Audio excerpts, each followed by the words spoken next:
Je ne suis pas spécialiste de théologie, mais je n'ai pas compris que l'islam légitimait ou soutenait le recours à quelque violence que ce soit.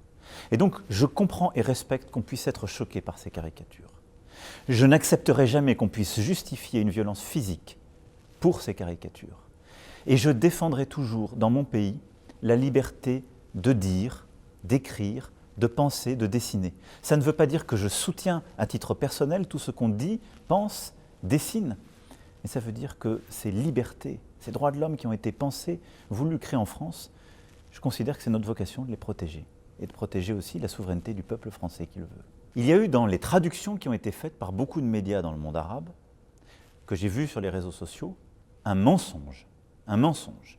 On m'a fait dire « je soutiens les caricatures humiliant le prophète ». Je n'ai jamais dit ça. D'abord parce que ces caricatures, et c'est important pour tous les musulmans qui nous écoutent, ces caricatures, elles touchent toutes les religions, toutes. Il n'y a pas de caricature spécialement contre une religion plutôt que l'autre. Et au-delà de ça, tous les dirigeants. La deuxième chose, c'est que j'ai dit que je protégeais ce droit, parce que c'est mon rôle.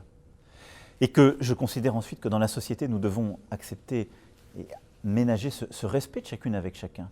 Mais il ne m'appartient pas à moi, en tant que président de la République, d'amoindrir ce droit parce que certains sont choqués. C'est ça que je voudrais que vous compreniez.